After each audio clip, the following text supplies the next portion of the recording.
Sejam todos muito bem-vindos ao podcast da GoFi. Estamos começando hoje o primeiro episódio do podcast da GoFi. Não tem nome ainda definido, a gente ficou um bom tempo aqui discutindo qual que seria o nome ideal para esse podcast, mas até se vocês quiserem dar uma sugestão, já deixa aqui embaixo nos comentários. Com certeza a gente vai discutir aí, vamos colocar um nome bem legal para esse podcast. O que eu tenho certeza é que nós vamos trazer grandes nomes da área da tecnologia, desde investidores, founders, empresas com scale-up, né, grandes nomes aí do segmento, para trazer insights valiosos para quem está operando, tracionando, escalando, né, está em várias etapas aí, momentos de crescimento da empresa. E hoje eu quero trazer para vocês um convidado extremamente especial, convidado que nos mentorou, inclusive, ano passado, no Startup SC, foi de grande já ajuda, né? Só alguns insights que ele trouxe, inclusive fez a gente ir atrás de captação, conseguir, né, captar, por mais que a gente acabou tomando uma outra decisão, né? Mas com certeza nos ajudou demais. E hoje eu tenho certeza que vários insights aí vão ser valiosos para quem também está buscando seguir nessa trilha de captação. E não só captar, mas a gente sabe que operar no dia a dia exige muita dedicação, esforço. E vamos lá, então o nosso convidado de hoje é Marcos Buzon, fundador da Moa Ventures. Valeu, Emerson. Obrigado vocês aí pelo convite. Foi bom esse casamento de agendas aqui em Joinville. E vamos lá, cara. O podcast é seu, só estou acompanhando aqui. Show de bola. Bom, depois de toda essa introdução, né, a gente queria também agradecer já, começar tanto agradecendo pela tua participação, por ter aceitado encarar aí esse primeiro podcast com a gente. Para nós, até brinquei contigo, né, um MVP, a gente também está testando, começando agora esse primeiro formato de evento, né, mas eu tenho certeza aí que vai ser bem bacana. E outro ponto que eu queria já te agradecer é também da mentoria que a gente recebeu ano passado pela Startup SC. Foi muito valiosa, não só a tua mentoria, né? Tem grandes nomes ali. Agradecer também ao pessoal do Startup SC, foi fantástico, é uma virada de chave realmente, né? Quando a gente entra num programa como esse. E para começar, né, já startando aí a sessão de perguntas, queria que tu falasse um pouco de ti, mas principalmente do Moa Ventures, né, uma Venture Builder. Eu queria entender até um pouco melhor, acho que talvez muita gente que vai estar ouvindo a gente aí no YouTube, no Spotify, tenha essa dúvida, né, o que de fato é uma Venture Builder e também como é que foi o que motivou vocês a estarem criando essa Venture Builder? Boa. Cara, a Moa Ventures é basicamente a realização de um sonho, principalmente dos fundadores, né? Muita gente pergunta por que Moa? Marcos, Odilo e Alan Freeman, os três fundadores iniciais ali, que deram kickoff, que construíram principalmente a tese do que seria, principalmente as três verticais, já explicando o que é a holding, o que é a Moa Ventures. Então a gente tem um braço de investimentos, onde a gente tem desde produtos próprios de investimento, como aceleradoras, como microveículos de investimento, como Corporate Venture Capital as a Service, ou seja, a gente faz a gestão de recursos corporativos para capital de risco, aportando recursos em startups de grande potencial em troca de participação societária. Temos também a parte de inovação corporativa, consultoria, é uma demanda bem reprimida que a gente viu no Brasil, principalmente dentro de cadeias de valor industrial, seja a parte de indústria, logística, eficiência energética, parte de biotech, nanotecnologia, principalmente agora Climatech, Spacetech, que principalmente agora a gente está dando vazão em alguns projetos interessantes, e também petróleo e gás, que é um dos produtos que inclusive a gente lançou recentemente aqui na Moa Ventures. E o braço de Venture Builder, ou seja, uma equipe mais técnica, focada principalmente em soluções tecnológicas, para diminuir principalmente esses gaps que existem hoje de necessidades de mercado, com os problemas de mercado com as soluções que estão sendo desenvolvidas em grandes indústrias e acelerar de alguma maneira esse go-to-market. Então, o que é Venture Builder? Pegando a sua segunda pergunta. A gente notou que, principalmente no mercado brasileiro, cara, já existiam algumas consultorias de inovação, criando programas de inovação aberta, sejam programas de matchmaking, sejam comitês de inovação, que é um dos principais produtos que a gente tem hoje, principalmente para grandes corporações, e obviamente aceleradoras já existem. não é nenhuma novidade, principalmente quem faz gestão de recursos de capital de risco. A Moa se especializou muito em criar operações como a Mobilis, que foi o futuro da mobilidade elétrica, a Hards, que foi o futuro da indústria 4.0, agora a Bios e a Nanos, né, a Bios, Bioinsumos para o Agro, e Nanotecnologia para Diagnósticos, com um grande cliente aí de São Paulo, que é a indústria Locus. Agora que recentemente criamos a Petris, foco em soluções para petróleo e gás, para a cadeia do petróleo e gás. Então, assim, um pouco atípico, né? Principalmente, cria um ruído, principalmente no pessoal que vai ouvindo, pô, mas cadê a fintech, cadê a insurtech? Cara, é de propósito, temos essa tese que realmente se torna a antítese da Faria Lima. Então, enquanto todos estão buscando o próximo Nubank, quando todo mundo ficou brigando aí em achar as próximas soluções de antecipação nichadas, né, de recebíveis, que seja, a gente se voltou para o PIB do Brasil, que é realmente o agro, a logística, a indústria, enfim, que é onde a Moa acredita que tem mais espaço para inovar, onde a discrepância da fotografia desse status quo realmente para uma trajetória aí de digitalização tem muito mais oportunidades, né? Quem aí já foi em algumas indústrias pelo Brasil, que já visitou algumas fazendas, seja de criação, suínos, bovinos, seja de soja, olha o tanto de oportunidade que existe de inserção de novas tecnologias nessas cadeias, e é aí que está justamente a grande oportunidade. Então, novamente, a Moa tem esse braço de investimento com esses veículos, sejam proprietários, sejam de terceiros, sejam dentro de arranjos. Essa parte de consultoria de inovação, focada principalmente nos maiores programas de inovação hoje no Brasil, Startup Nordeste, Capital Empreendedor, vários programas dentro de federações das indústrias, que é o que a gente toca hoje no modelo de serviço, e a nossa Venture Builder sendo estratégica aí para dar suporte tanto para o nosso portfólio, tanto para esses nossos clientes corporativos. E um dos produtos mais legais que a gente tem hoje é a plataforma de gestão de programas de inovação. Então a gente digitalizou esse processo de incubação, de aceleração, de inovação aberta, então facilita e muito, principalmente a nossa gestão de dados, que no final das contas é o que os nossos clientes pedem, que é, cara, o que está tendo de tendência? O que eu consigo extrair de informações dessas empresas que estão se inscrevendo nos meus programas? São empresas que estão no estágio, sei lá, mais embrionário, de tração, quem é o capital humano por trás dessa empresa, indicadores, ou seja, a gente faz todo esse cruzamento realmente em grande escala, principalmente para esses programas de inovação. Bacana.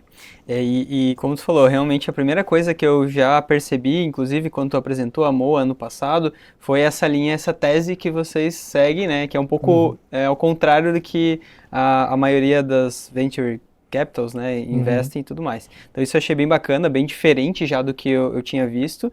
E faz todo sentido, né? Se a gente está falando como tu falou, é o que movimenta o PIB, eu acho que talvez, aí até eu jogo uma pergunta para ti. Será que isso é porque é mais trabalhoso entrar nesse tipo de mercado? Porque a gente atua muito com indústria, né? A indústria participa muito aqui do ecossistema do universo Apple, que é onde a GoFi está inserida, e a gente percebe que tem sempre, às vezes, um pouco mais de dificuldade de conseguir entrar, né? A indústria ela tem também, não diria que é uma barreira, né, tecnológica, mas parece que demora um pouco mais a adotar. E aí devolvo a pergunta para ti, tem isso realmente ou é só achismo? Se não fosse isso, não existiria amor. É por isso e milhões de outras coisas, cara. A gente fez muitos brainstorms, a gente teve muitos nossos think tanks ali para falar, cara, por que ninguém está desenvolvendo soluções de programas de inovação? Por que ninguém tem veículos de investimento focado nessas cadeias de valor industrial? Será que a gente é muito louco de pensar que a oportunidade está aqui, que aqui que está um oceano azul? Aquela coisa, mas para a gente é tão óbvio, por que não é óbvio para o mercado? Então, primeira coisa, é um mercado mais restrito, mais conservador. É um mercado muito de compliance, então não é aquela coisa, eu clico aqui, vem um software, desclico, para de usar. Cara, é diferente, é um mercado muito mais propício a ter realmente um track record, de selecionar fornecedores com grande histórico, e aí a grande barreira de entrada para startups, mas aí vem a oportunidade. Será que falta um ambiente propício para esses negócios acontecerem? Programas de inovação aberta. Será que, poxa, esses caras dificilmente investem em empresas de tecnologia, ou seja, via veículos de investimento de capital de altíssimo risco, porque eles são conservadores? Ou será que faltam veículos com tese, com governança e um processo estruturado para que eles se sintam confortáveis para tal? E aí vem a oportunidade. É muito difícil vender solução de software house, vender essas soluções de startups, né, como eles brincam, né, os menininhos descolados, que tem escorregador dentro do escritório, para a indústria. Porque, cara, é aquela frase clássica, nunca ninguém foi demitido por contratar uma Bosch, uma McKinsey, uma KPMG ou uma GE, mas alguns já ficaram na corda bamba para inventar, de tentar inovar e contratar soluções como a GoFly, como de algumas empresas do nosso portfólio. Como é que a gente quebra, principalmente essa cultura horrível, né, de barreiras de entrada, de grandes fricções para novas contratações e acesso a tecnologias inovadoras? Criando um ambiente onde é passível o erro, que é normal, quem inova, erra. Então, muitos dos nossos contratos, eles vêm com uma camada de cultura e até com cláusulas, inclusive, de contrato, dizendo, eu te garanto que eu vou errar mais do que acertar, mas quando eu acertar vai compensar todos os erros. Então, se a gente já começar sendo julgado pelos alguns entraves que a gente tiver, uns percalços iniciais, cara, pode ter certeza que o cliente está desqualificado e a gente nem deveria ter fechado o contrato. Graças a Deus isso nunca aconteceu, porque a gente faz essa qualificação muito boa com o cliente. Ó, cara, a gente vai tocar um programa de inovação, vai tocar um programa de investimento, espere erros, principalmente no começo, e a gente vai aprendendo em conjunto. Estamos desenvolvendo algo novo em parceria contigo. Então, a gente vai construir esse conhecimento e aparando as arestas, indo pelo caminho do meio e vamos embora realmente inovar, impactar. Muitos clientes falam, cara, você não precisa acertar todos, acertando uma ou duas de 20, 30, tá valendo. Seja iniciativas, seja de relacionamentos entre startup e corporação, seja de tentativas de captação de recursos de subvenção ou de programas prioritários. A gente não precisa acertar 20, acertar um ou dois, o programa se paga, o ROI é inquestionável, essa é a diferença principalmente da economia digital para a economia real. Todos os nossos parceiros investidores têm uma planilha do lado dizendo, Buzon, custou tanto para trazer a Moa, está custando tanto esses investimentos, e aí? Como é que vai ser o retorno no horizonte 1 de inovação, no curto prazo, no horizonte 2 ali de meio prazo, e o que a gente está arriscando realmente para caramba, e onde vai ter esse retorno de investimento no horizonte 3 de inovação. É muito mais cartesiano, principalmente a decisão desse tipo de cliente. E talvez seja por isso que ninguém quer, ou não é que ninguém quer, que seja mais difícil você ter profissionais especializados para trabalhar com essa área no Brasil. Entendi, perfeito. E hoje, para startups ou empresas, né, que estejam buscando entrar na indústria, né, você já deu ali alguns insights, um programa de inovação voltado para a indústria, né? Além disso, tem mais alguma dica assim, que tu acha que é importante? Eu sei que assim, alguns pontos, né, que eu já ouvi falar também, tu não pode ser tão startupeiro, né? Mas também não precisa ser um negócio tão engessado. Então, achar o equilíbrio, será que existe um equilíbrio ali, ó? Né, tu tem que ser um pouco mais... a indústria, ela sabe que você não é uma empresa gigante, que você é uma startup, muitas vezes em MVP, né? Mas também não precisa ser o startupeiro, né? O que tu diz que seria o equilíbrio ou até a dica aí pro pessoal?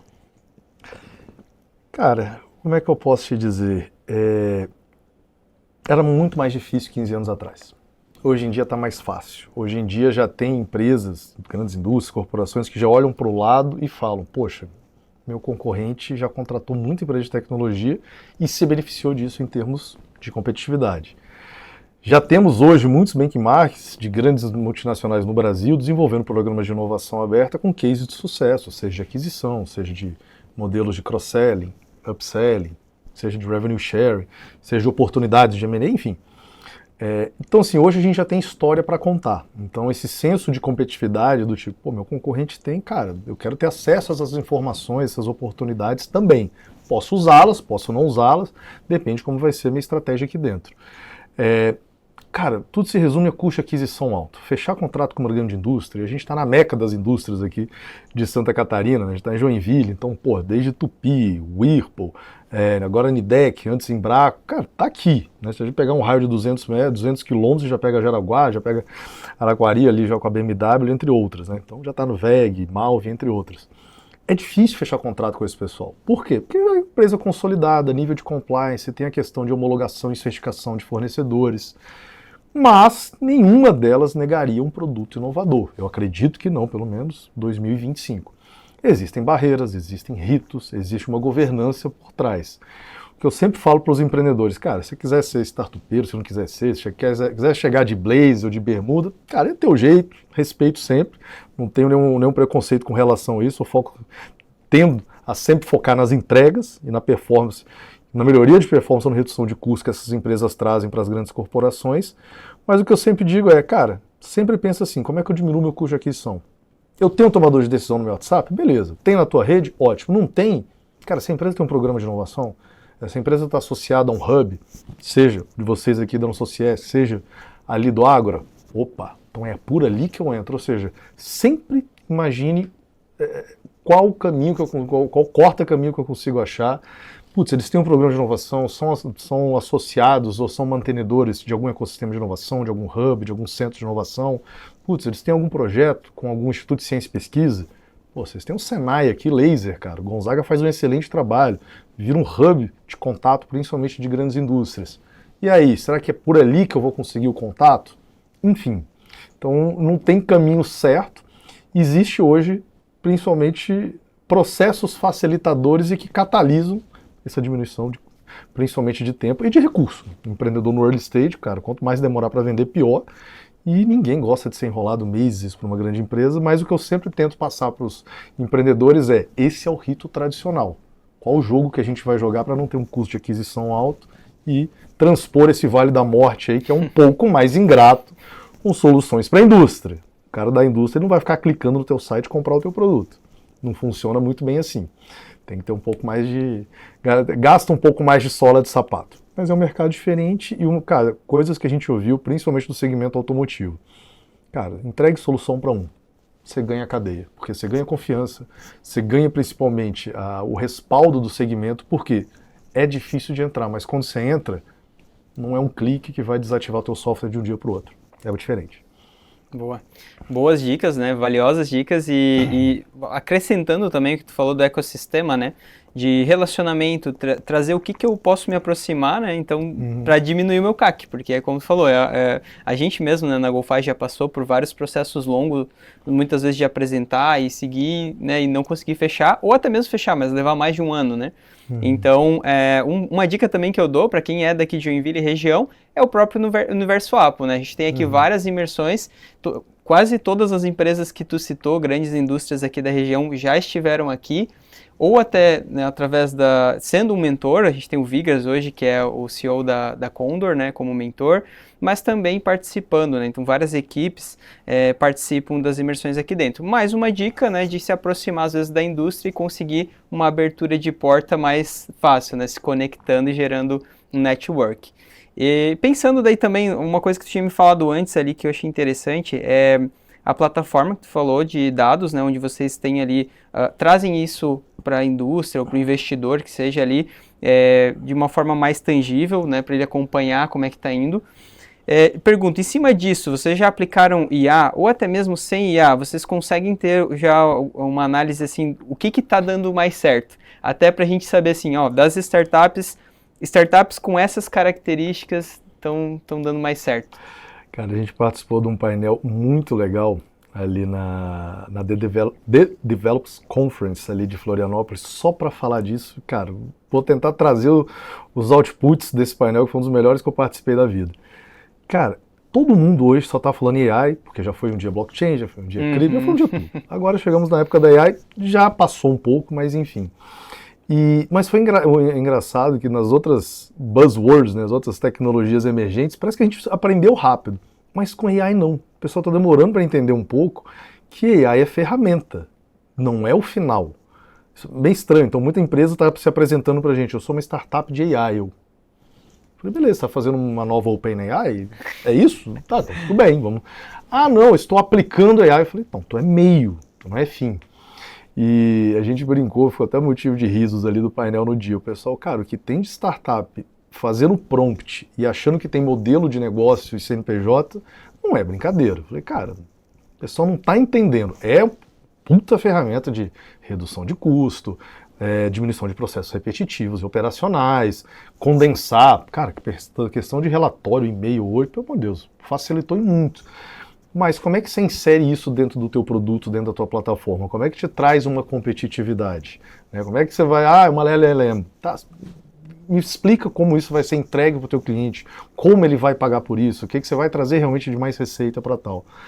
Então, o que eu posso te dizer hoje? Uma startup hoje, acho que do nosso portfólio, nunca posso dizer todas, mas as que a gente tem principalmente mais proximidade técnica, né, dentro dos nossos conselhos de investidores, todas estão com pauta de AI.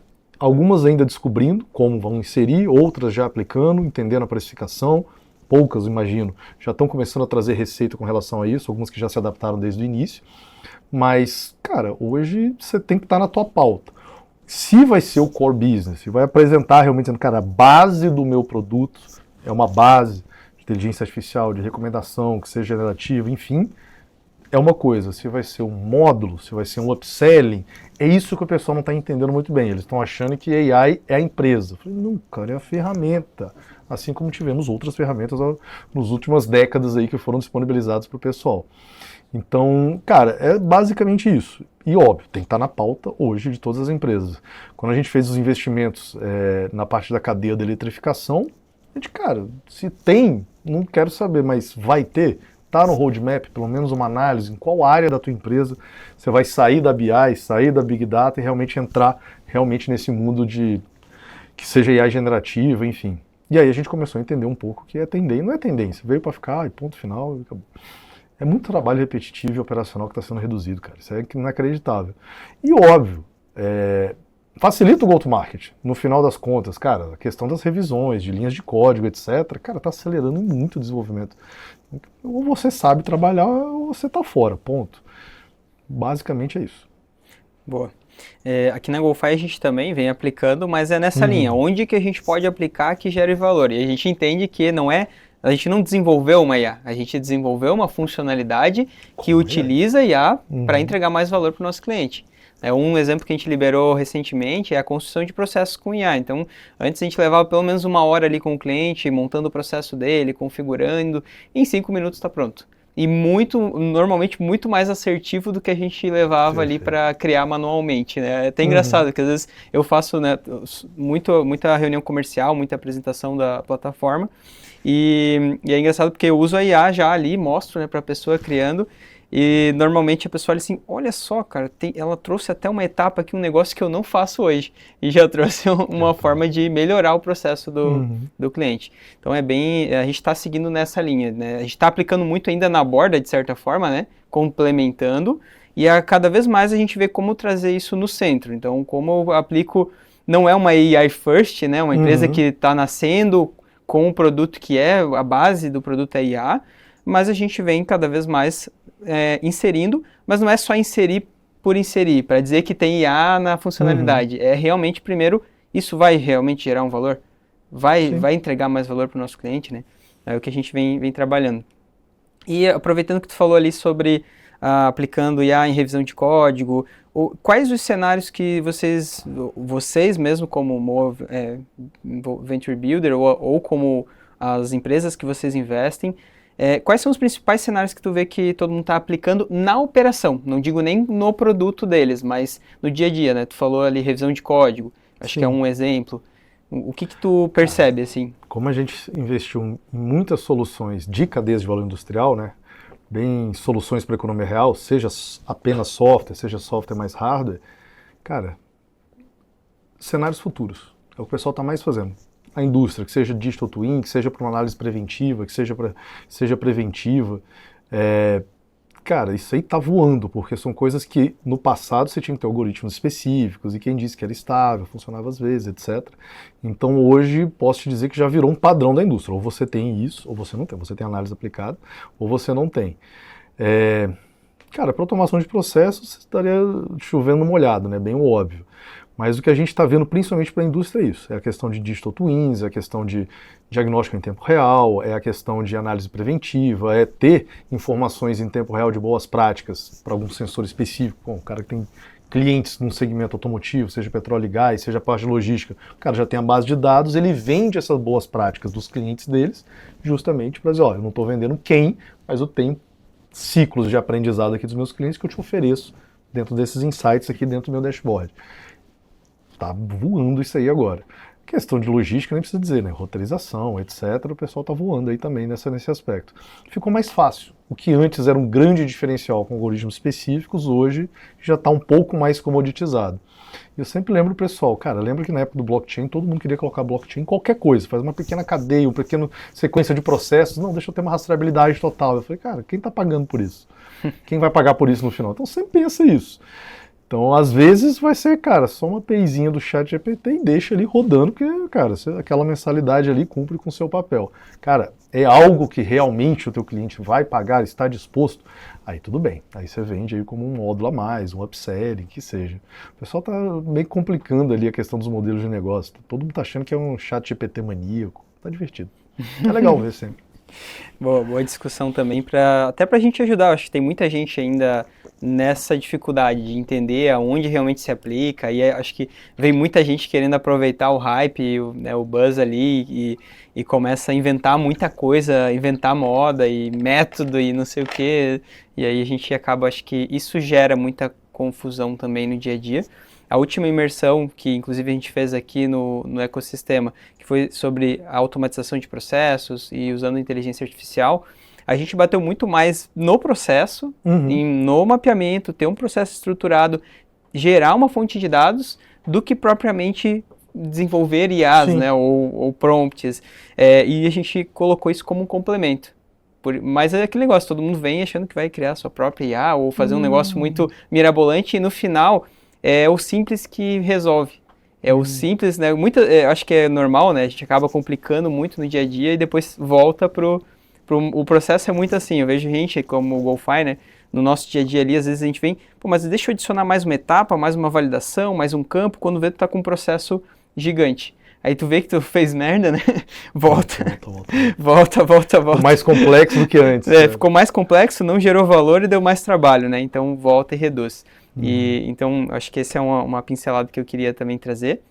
E falar um pouco de erros também, né? Falhas, porque a gente não é perfeito, até já abrindo algumas, né? A GoFi mesmo, a GoFi tem 3 anos no mercado, e foi um ano só construindo produto, então a gente errou muito em MVP, a gente levou quase um ano para entregar um MVP, depois a gente viu que, né, não fazia sentido levar tanto tempo, mas enfim, foi a nossa situação e agora a gente já tem mais noção disso, até nas features a gente libera a cada 15 dias uma feature nova, mesmo que pequena, enfim, começamos a entender melhor a desenvolvimento de produto ágil, e além disso, validação de canal de vendas, como entregar, ICP, então teve vários pontos, não vou falar de todos também, porque eu acho que não tem tempo a gente falar tudo, são vários podcasts para a gente ir falando, acho que um pouco, mas eu queria ouvir de ti, das startups que falharam, né, uma visão contrária.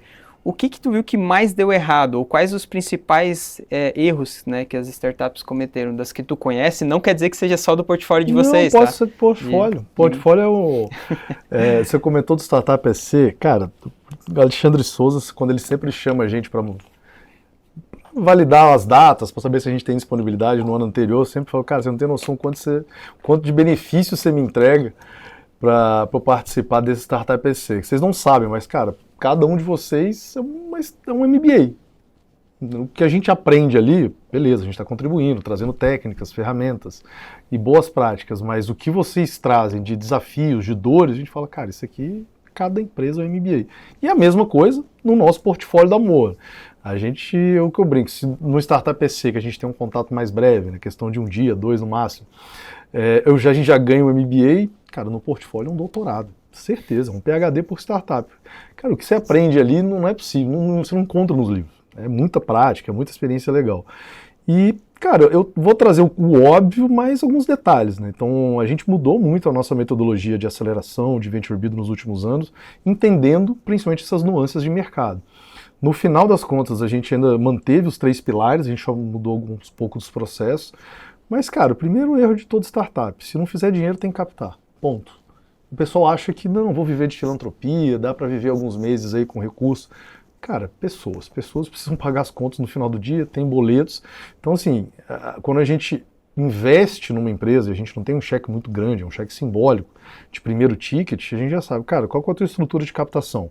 Que você não é obrigado a captar, se você fizer receita. Não tem problema, mas saibam, empresas existem com caixa na conta no banco. Então, cara, as empresas que a gente não insistiu ou que a gente confiou demais no empreendedor foram as que a gente teve mais dificuldade depois para trazer para o caminho correto. Ou seja, estrutura de captação de recursos, seja de fomento, seja iniciativa privada, seja de crédito subsidiado, antecipação de recebíveis, seja de capital de giro, enfim, hoje é o que a primeira coisa em todo comitê de empresas investidas nossas, a gente fala, cara, como é que tá as finanças? Como é que tá os cenários? Não é aquele cenário lindo e maravilhoso, daqui a 5 anos eu vou estar faturando 270 milhões. Não é isso que a gente quer ver. A gente quer ver, cara, com base no seu runway, quais são as alternativas? E se der certo, e se der errado? Cara, é plano para 12, 18 meses, as empresas mais maduras do portfólio, as Tier 1, que já passaram de 10 milhões de faturamento, a gente já tem uma cobrança mais tranquila de 24, de 36 meses, mas é isso. Segundo pilar, cara, custo de aquisição, como é que vocês estão trabalhando justamente o ingresso de novos clientes, retenção, todo aquele né, ativação, retenção, enfim, de todos os clientes aqui dentro. Então, uma coisa que a gente gosta muito de ver de métricas, quanto custou o primeiro cliente, quanto está custando agora o centésimo.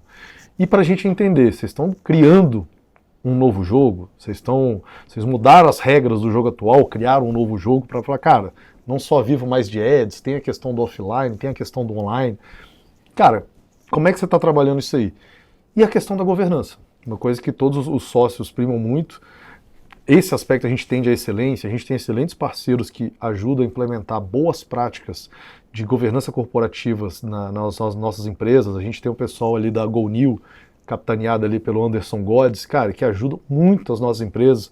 Várias delas foram cases de estudo das turmas, né? Equivale a um IBGC, a um Dom Cabral, só que focado na nova economia, na economia digital, né? Recomendo para todo mundo ali, foi um grande parceirão desde o começo, ajudando muitas das nossas empresas a terem processos mais estruturados, a entenderem que uma melhor governança não é burocrática e sim abre portas para novos negócios, para novos investimentos, principalmente para recursos de subvenção, porque a casa fica arrumada. Então, basicamente é isso, cara. São 3 pilares. É isso que a gente vê realmente de oportunidade nas empresas, é isso que a gente vê de diferencial que a gente tem na Moa e é o que a gente implementa no dia a dia. Então, em outras palavras, só investimos em empresas que a gente vê deficiências nessas 3 verticais. Por quê? Se for a fraqueza da empresa, está aqui minha virtude. Eu te entrego mais do que apenas um cheque. Então, se uma empresa tiver problemas de captação, o cara não tiver esse trejeito, esse DNA de Rainmaker, se ele não tiver muito estruturado ainda essa parte de aquisição de clientes, não está entendendo muito a questão do CAC, LTV, ou não ter essas boas práticas de governança, a chance deles passarem nessa primeira fase da MOA, seja de qualquer veículo de investimento, é muito grande, porque é onde que a gente é bom. Então, casa aquilo ali, tua deficiência, tua fricção, justamente com o que a gente consegue entregar mais de valor, que é o nosso diferencial, né? Cada aceleradora, fundo tem seus diferenciais, e é o que a gente apresenta realmente aí como algo diferente do mercado, juntamente com essa cabeça mais focada em cadeias de valor industrial, sejam para soluções apenas de software nativo, seja para soluções de hardware e software, que a gente tem o coração bate um pouco mais forte para esse segmento, que a gente gosta ali de soluções diferenciadas aí para o mercado. Bacana, muito bom. Bom mesmo. De falhas, né, como tu falou ali, realmente a gente, né, percebe, acho que tem vários pontos, né, depende acho que cada startup, às vezes, dependendo dos founders, tem uma habilidade diferente, e aí acho que é estratégico, né, às vezes captar o investimento, um termo que a gente ouviu bastante também é o smart money, né? Sim. Que acho que no fundo, quem vem do Venture Builder, posso estar errado, né, quem vem do Venture Builder já tem Venture Capital, na verdade, né, já vem com uma mentalidade de não só investimento, mas sim o Smart Money, que é ajudar, de alguma forma, contribuir com o crescimento da startup ou da empresa, não necessariamente uma startup. Mas também tem um perfil de investidor que acho que ainda, que é um ponto que eu já vi umas startups, né, empresas captando investimento e talvez por não ser o perfil de Venture Builder, acabar não tendo só uma cobrança, digamos assim, de crescimento e não o Smart Money. Existe realmente ainda, dependendo de onde eu pegar o investimento, é só dinheiro e não é o conhecimento, a ajuda de fato, que é o que vocês hoje contribuem? Emerson, como é que eu começo a te responder? Dificilmente você vai encontrar 3, 4 pessoas do segmento que tenham a mesma definição de venture builder, de venture capital, de aceleradora ou incubadora. Cara, eu já conversei com muita gente, estudei isso, principalmente mestrado, doutorado. Cara, cada um fala de um jeito e não tem problema. Você pega que tal biografia vai estar de um jeito, no site da Moa vai estar de outro, eu só falo assim, sejam fiéis à tua definição. Então, quando a gente fala de aceleração, então eu imagino um investimento e um processo, ou seja, uma metodologia estruturada para catalisar processos daquela startup investida. Se eu estou falando de venture builder, estou construindo um negócio com base dentro de um processo de risco, que pode ter recursos investidos, pode ter também recursos contratados, ou seja, uma máquina de projetos piloto, né, das famosas POCs que a gente fala, mas tem que ter uma relação societária, tem que ter uma relação de um novo negócio. E aí cada um vai ter sua definição. Tem muita aceleradora que é apenas uma consultoria, tudo bem, se eles falam que estão acelerando, bom para eles, está tranquilo.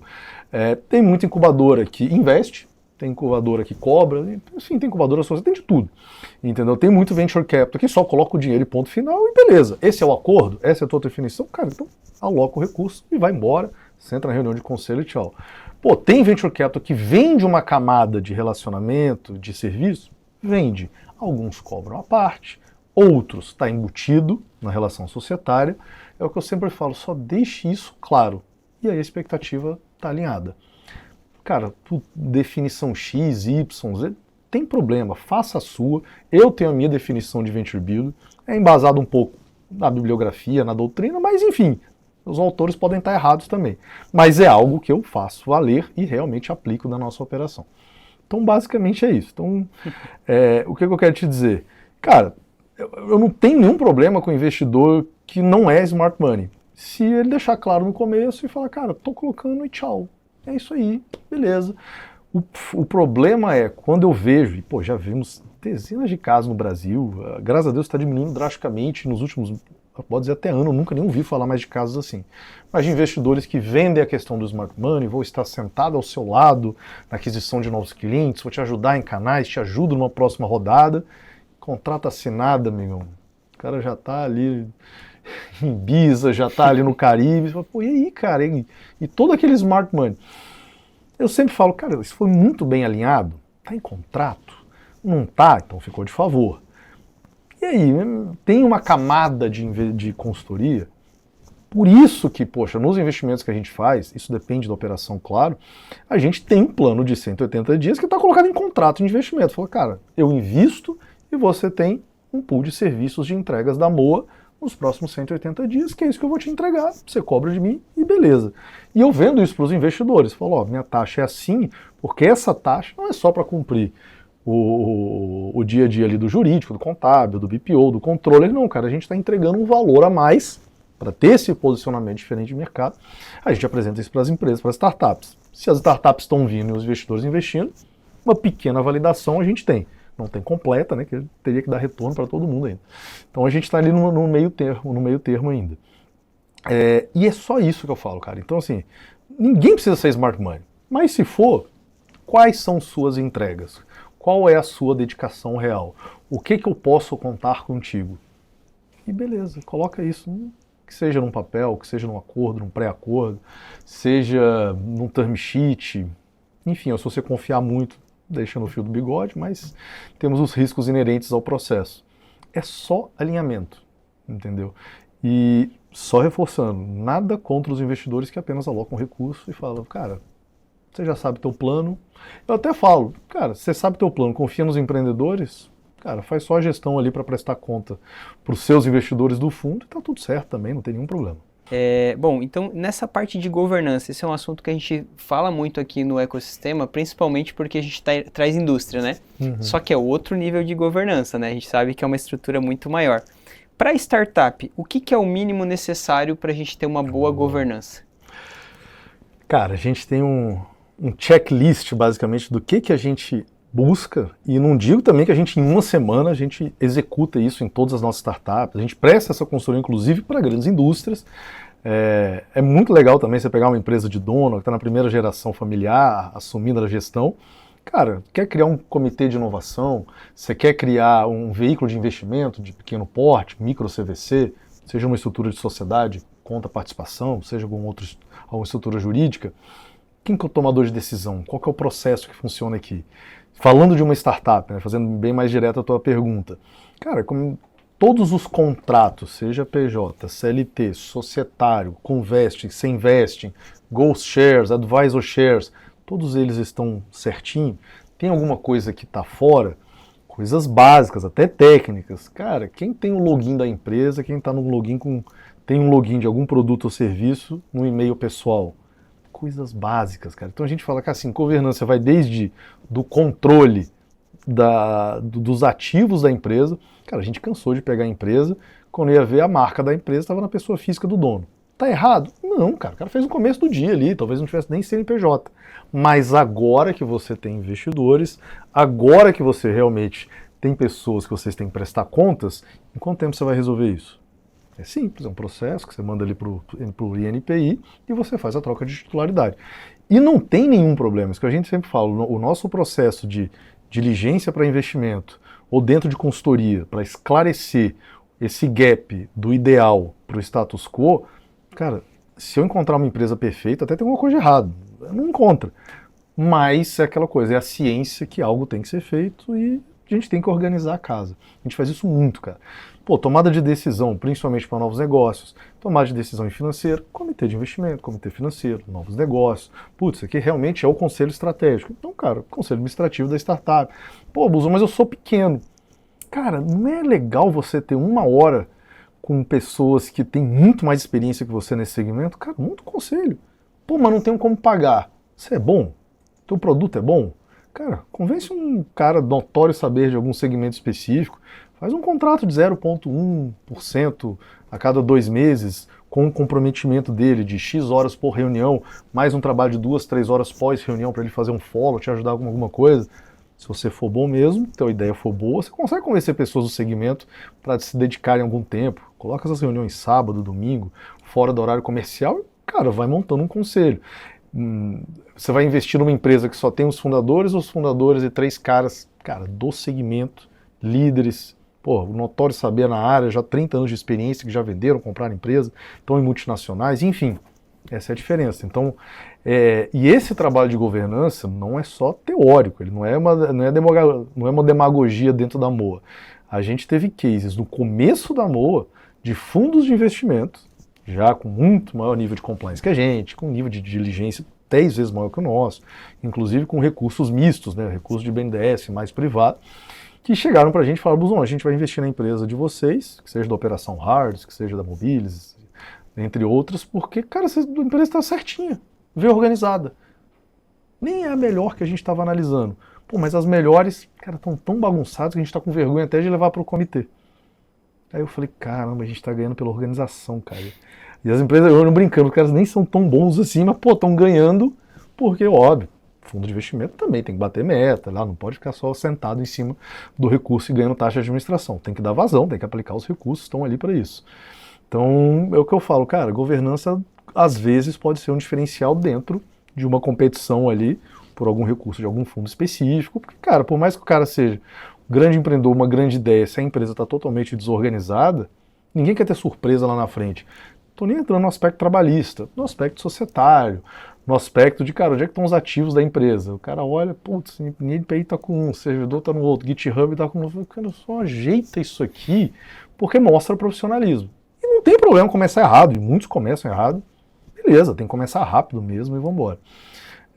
Então, assim, esse é um aspecto de governança que a gente gosta de trabalhar muito na MOA. Lembrando, é um trabalho instrutivo, não é binário. Não é, essa empresa não tem nada, eu não vou investir. Não, é aí que eu quero, que agora a gente arruma, entendeu? E óbvio, não é uma coisa de um dia para o outro. Tem empresas do nosso portfólio que aos poucos estão dando check em todo esse playbook de governança. E não tem problema, cada uma no seu tempo, mas tem que saber. A gente faz uma comparação muito legal dessa parte de governança com o famoso Moonshot Vision, né? Ou seja, essa visão de futuro que está inerente à operação do CEO ou dos fundadores, pelo menos. E principalmente ao status quo, ou seja, cara, o que eu tenho hoje e onde eu quero chegar. Empreendedor que sonha muito, de cara, eu tô vendo lá, e começa a dizer que o produto está quase pronto, que está chegando perto.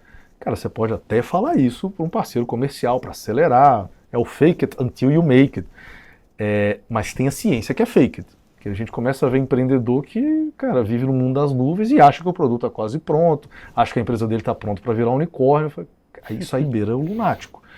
É o que a gente sempre fala, cara, não tem problema você comentar ali, a governança tá boa e tal, eu puxo pro lado, tá boa mesmo? Não, fake, porque vai ficar boa já já.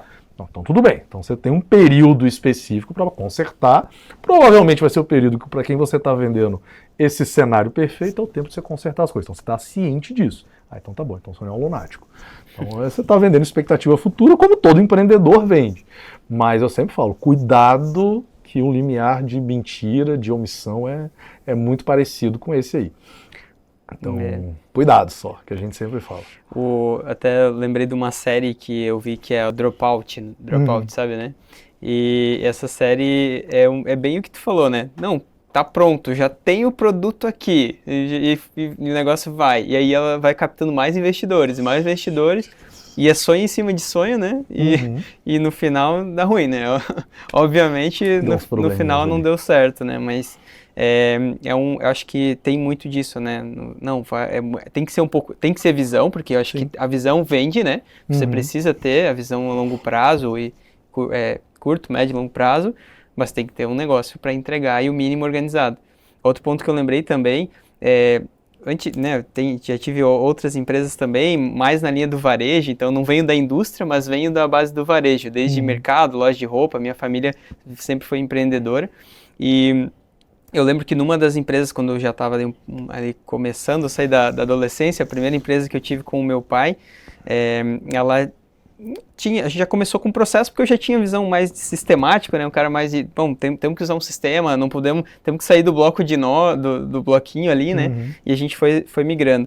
E eu falei com uma amiga que trabalhava no financeiro, né? Eu falei, não, a gente não tem ainda um controle muito bom, mas é porque a gente é pequeno. Sim. Aí ela já veio e me deu uma chulapada, né? De colocar agora do que depois. Começa agora. Quanto mais pequeno tu for, melhor, mais fácil vai ser. Quanto mais tu deixar crescer sem esse controle mínimo, ou controle necessário para a fase que tu tá, pior vai ser. E aí eu ouvi, né, ainda que eu ouvi o conselho dela e a gente colocou isso em ordem, né? Tanto fluxo de caixa, fechamento, né, abertura de caixa, e toda a parte também de produto, que isso a gente já tinha também margens de operação e tudo mais.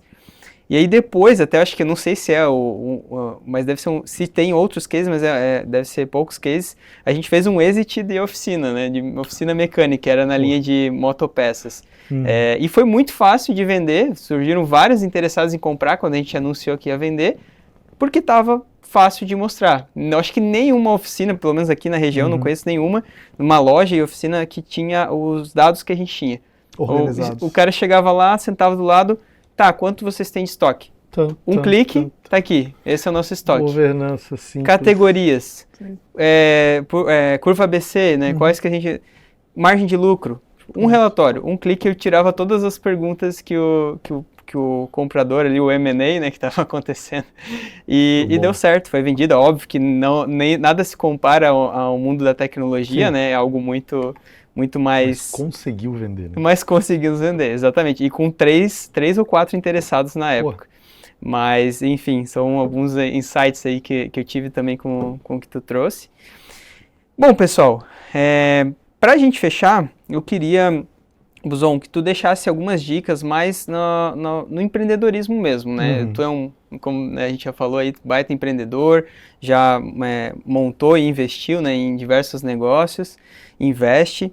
O que tu daria de dica de livro, hábito? O que tu acredita que, cara, foca nisso aqui e continua construindo o teu negócio que algum dia tu vai chegar lá, pode ser que não seja nessa ideia, mas tu vai, né, enfim, tá indo no caminho certo. Cara, livro 2, é rápido. Outliers e Grit. São os dois livros que eu mais gostei de ler. Às vezes eu coloco no audiobook, fico correndo, às vezes ouvindo. Grit, que é perseverança, que é a prova que, cara, ninguém nasce Tirando o Romário e o Ronaldinho, o resto tudo teve que treinar para jogar bem, né? Então a gente brinca, o mundo é feito de cafus. Treine muito e, cara, disciplina mata o dom no café da manhã, sem problema nenhum.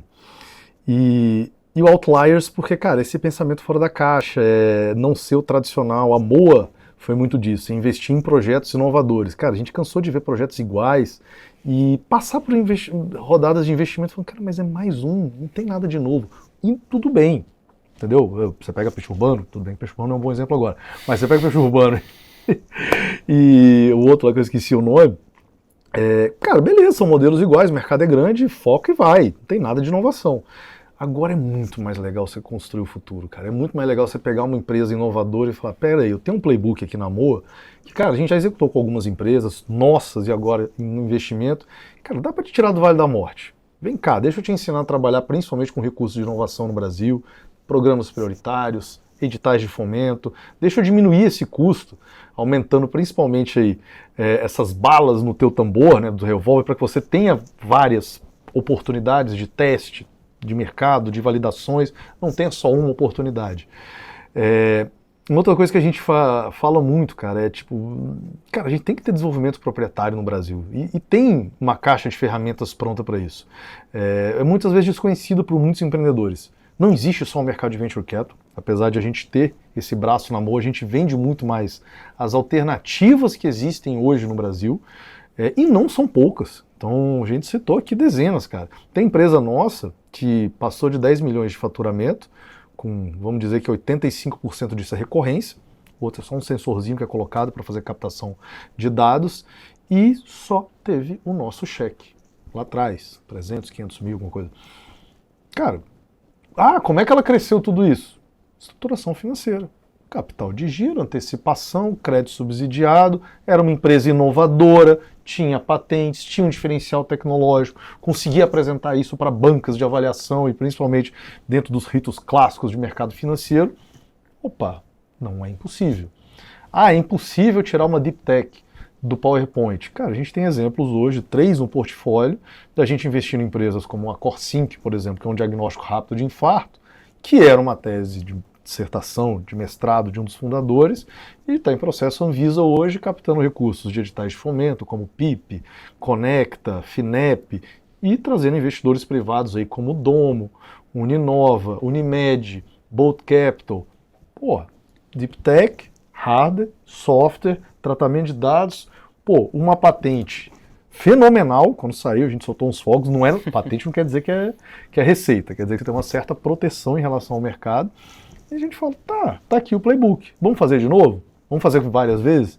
Então, trazer essa autonomia, melhorar a competitividade da indústria nacional, é uma coisa legal de se ver, entendeu? Vocês estão aqui em Joinville, cara, o tanto de produto que foi desenvolvido aqui, vocês têm uma Boab para contar a história, 2 IPO nas costas, né? Não é toda cidade que tem um cidadão como esse. Então, cara, por que não fazer isso? Por que não, ao invés de, isso não todos merecendo, são apenas jogos diferentes.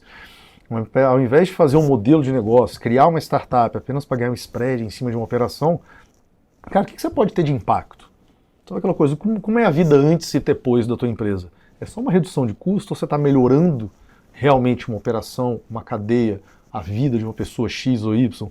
Sei lá, empoderando especificamente um produto, melhorando a rastreabilidade, padrões de mercado sendo transpostos e, sai de um padrão X para um padrão Y lá em cima. É isso que é legal de ver no Brasil. E é isso que a Moa falou, cara, eu quero ver isso. É mais difícil? Consigo investidores mais fácil do que outros fundos? Nem a pau.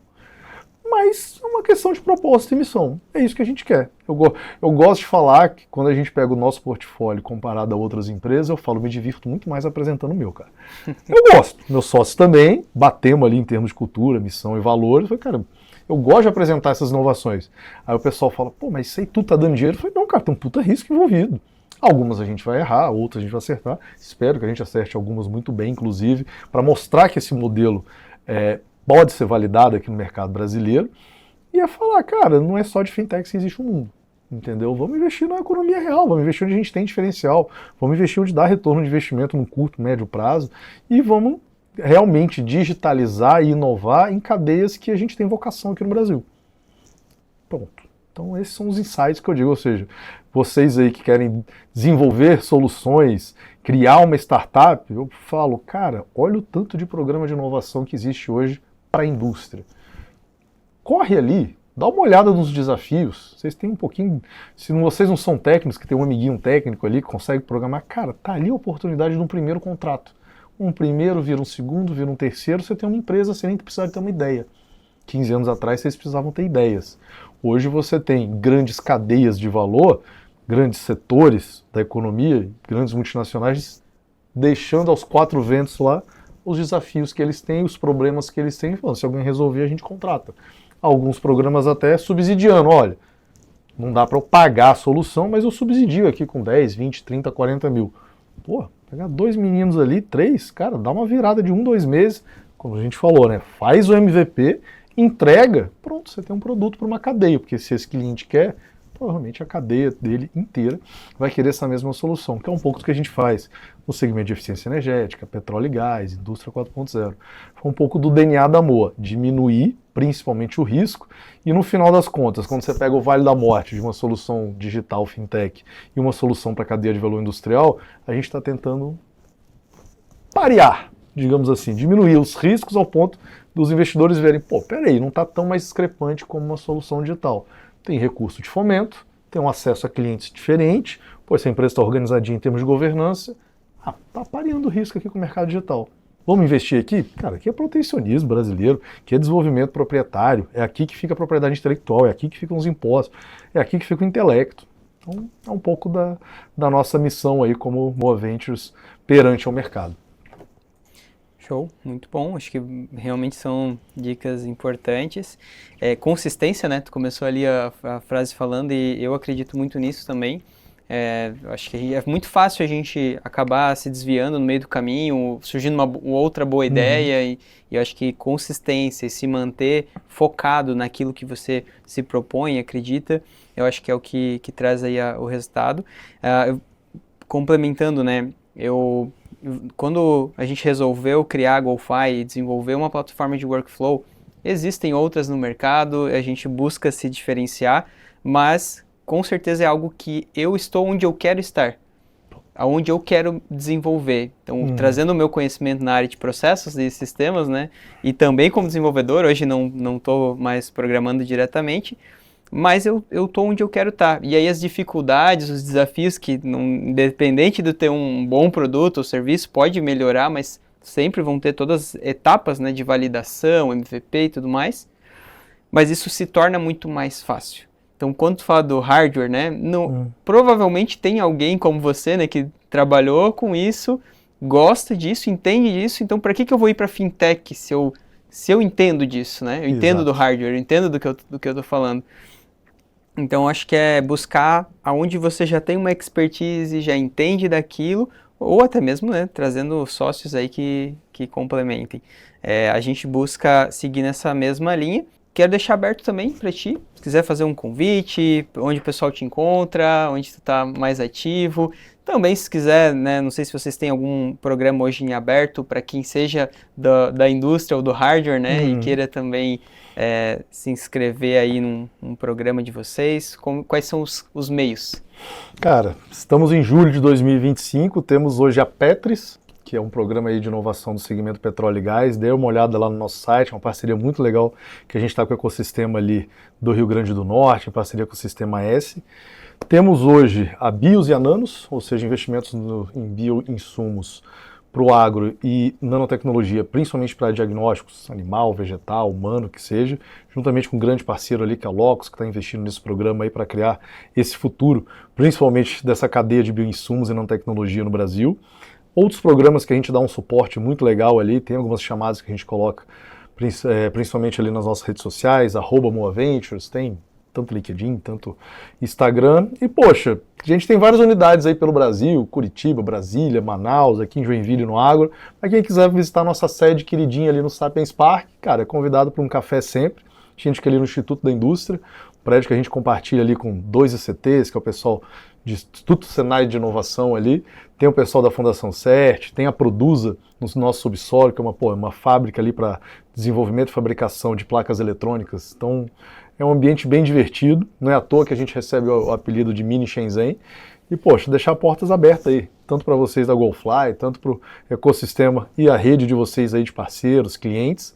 Quando forem pisar ali em Floripa, avisem. E se tudo der certo, né, daqui a um mês, Startup Summit, um dos eventos legais aí que a gente tem no nosso ecossistema, junta aí vários empreendedores da região. Espero que a gente se encontre lá. Tem um stand legal da Moa Ventures para vocês também. Show, quero agradecer então a participação do Marcos. Com certeza foi bem valiosa essa troca.